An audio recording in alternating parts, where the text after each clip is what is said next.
Hello दोस्तों, welcome to let's crack it. और जैसा कि आप सभी लोग जानते हैं कि डिबेट हो रही है कि जो वुमेन है उसकी जो मैरिज की एज है उसको बढ़ा करके 21 किया जाए, जो कि प्रेजेंट में 21 है।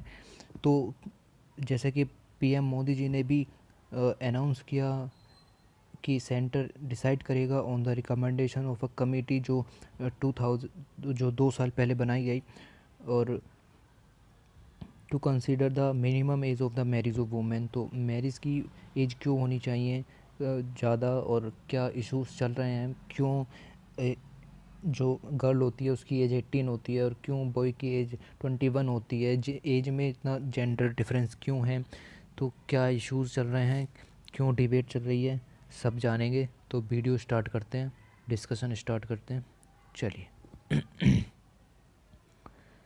तो जो पीएम मोदी जी हैं उन्होंने 15 अगस्त को जो अनाउंसमेंट्स की उसमें कहा कि we have set up a committee to reconsider the minimum age of marriage for girls. The centre will take a decision after the committee submitting. Committee बन चुकी है, women of child development ministry जो है उन्होंने committee बनाई थी। उस पर की जो रिकमेंडेशंस आनी है उसकी रिपोर्ट जब सबमिट हो जाएगी तो ये इशू फिर से लाइमलाइट में होगा। तो इसको हम अभी देख लेते हैं कि क्या लॉज हैं, क्या कैसी चीज़ें चलती हैं। ठीक है, तो पीएम ने ये 15 अगस्त की स्पीच में कहा कि कमेटी बन चुकी है, रिपोर्ट्स आनी बाकी हैं और रिपोर्ट्स आते ही वो सब चीज़ें लागू होंगी।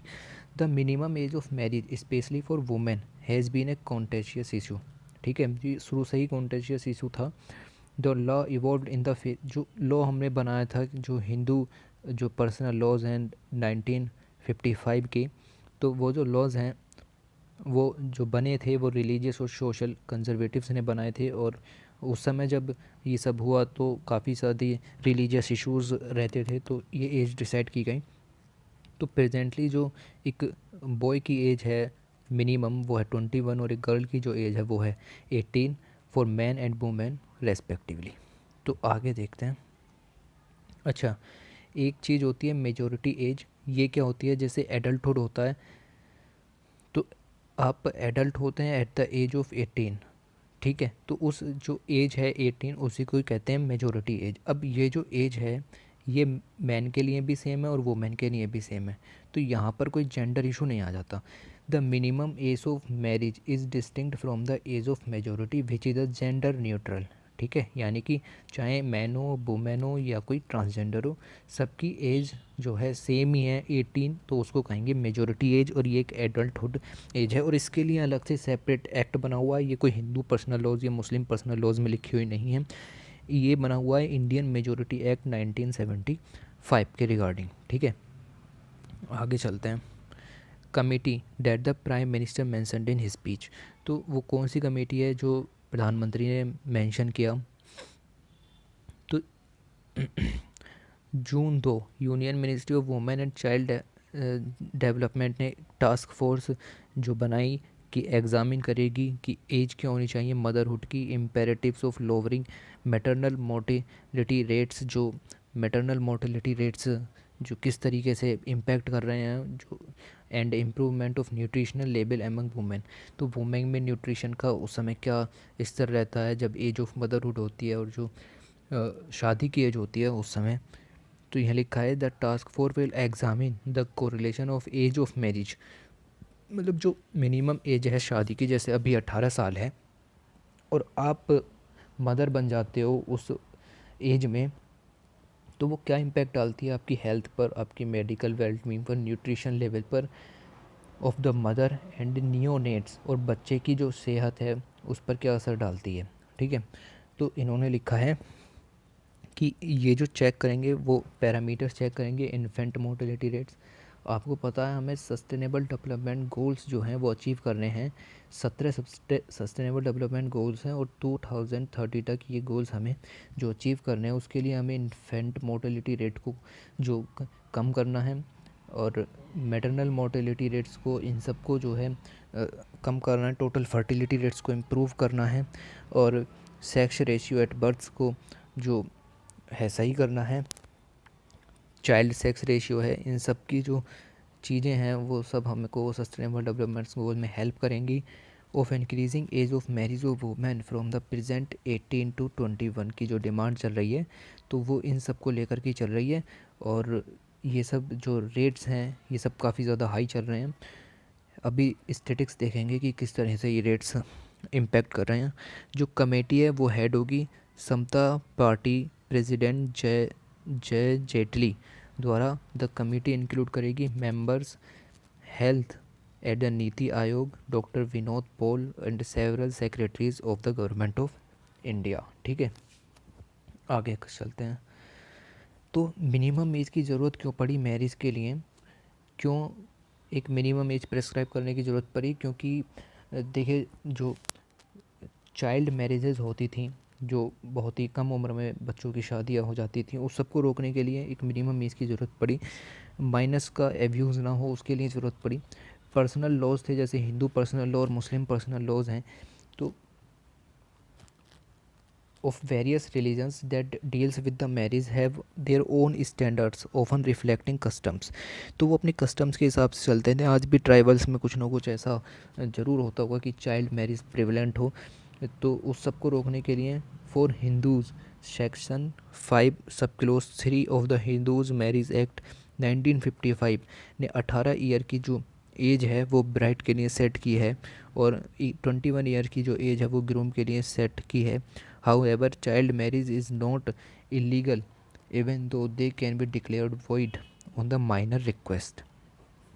ठीक है, तो इन इस्लाम में भी ऐसे ही है कि अगर एक माइनर है, उसने प्यूबर्टी जो है अटेन कर ली है, तो उसकी शादी हो सकती है। और special marriage act 1954 and prohibition of child marriage act 2006 also prescribe 18 and 21 years as the minimum age of consent for marriage for women and men respectively। तो ये जो दोनों एक्ट हैं, स्पेशल मैरिज एक्ट और provision of child marriage act, ये भी 18 और 21 ही marriage की एज को डिसाइड करते हैं। ठीक है, तो आगे इशू क्या है? अब ये सब जो इवॉल्व कैसे हुआ, तो 1929 जो था marriage child marriage restaurant act ने जो सेट की थी वो की थी 16 साल और 18 साल। जो लड़की और लड़के की एज है वो इन्होंने डिसाइड की थी 16 और 18 साल 1929 में। लेकिन ये जो एक्ट था चाइल्ड मैरिज रेस्ट्रेंट्स एक्ट, ये जाना गया शारदा एक्ट, जो कि एक बहुत ही इम्पोर्टेंट एक्ट है मैरिज लॉज और मैरिज एज के रिगार्डिंग। आफ्टर इट स्पॉन्सर जो थे हरबिलास शारदा, इन्होंने इसको स्पॉन्सर किया, तो इसका नाम जो शारदा एक्ट रख दिया गया। और ये एक मेंबर थे आर्य समाज के। और इस जो एक्ट है चाइल्ड मैरिज रेस्ट्रेंट एक्ट, इसको अमेंड किया गया 1978 में, और एज कर दी गई 18 एंड 21।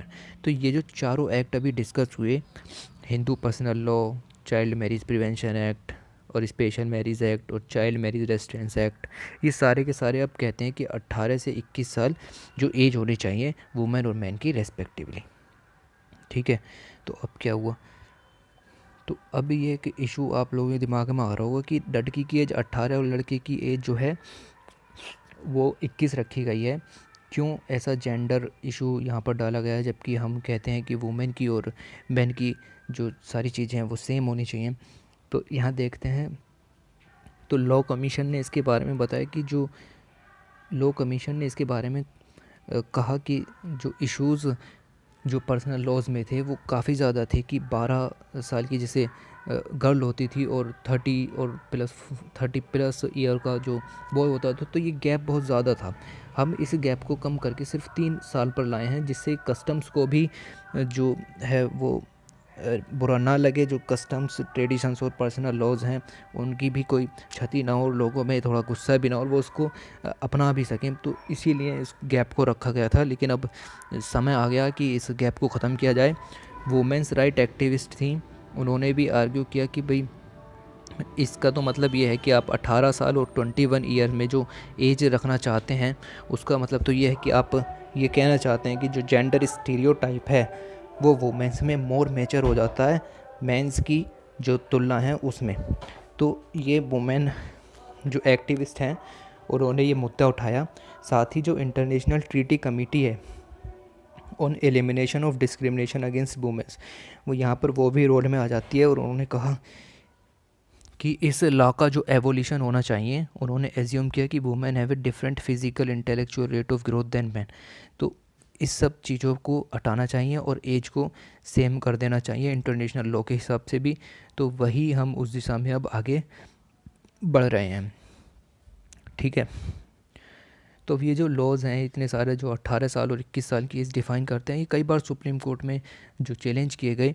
इन्होंने लिखा कि the petitioner in the case had challenge the law on the ground of discrimination. इन्होंने कहा कि आर्टिकल जो 14 है वो इक्वल राइट्स देता है और आर्टिकल 21 राइट टू लाइफ देता है। तो डिजनिटी जो है वो किसी भी पर्सन की वायलेट ना हो। तो इन्होंने कहा कि डिफरेंट एज जो मैन और वुमेन की मैरी करने की हैं वो इस जो आर्टिकल 14 और 21 है इनको वायलेट करती है। तो 2 सुप्रीम कोर्ट की जजमेंट्स जो अभी अभी आए, एक 2014 में आया, ये जो जजमेंट था ट्रांसजेंडर को रिकॉग्नाइज़ किया था इन्होंने थर्ड पार्टी। तो जो जेंडर इशू है वो भी सुप्रीम कोर्ट ने कई बार जो अपने बयानों में दिया, और इन सब के द्वारा जो है इस वाले जो पिटीशंस फाइल हुई है ये वाली, इनको बैक मिलेगा। और एक केस जो 2019 में सॉल्व हुआ, Joseph Shine versus union of India, men's के लिए याद रखिएगा, यूज़ हो सकता है। ऊपर वाला केस भी इम्पोर्टेंट है। The supreme court decriminalise adultery, ठीक है। तो जेंडर ऐसी बात नहीं है कि राइट टू, जैसे ये था राइट टू जो इक्वलिटी है और राइट टू लाइफ है, इस पर सुप्रीम कोर्ट ने पहले भी जजमेंट दिए हैं। और जो ये वाला जजमेंट है ये भी जल्दी ही देखने को मिलेगा कि एज जो है 21 कर दी जाएगी जो गर्ल है उसकी। तो इन 2 एक्ट से इसको वैकेंट मिलता है कि हाँ, सुप्रीम कोर्ट ने जेंडर इश्यूज़ पर भी काफ़ी अच्छे डिसीजंस लिए हैं। आगे एक रिपोर्ट जारी हुई थी Lancet child and adolescent health. इसने शो किया कि चिल्ड्रन जो बोर्न टू एडोलेसेंट मदर्स, जो 10 से 19 साल की शादी हो जाती है और वो गर्ल मदर बन जाती है, तो उनमें 5% ज़्यादा जो चाइल्ड हैं वो स्टंटेड मिलते हैं।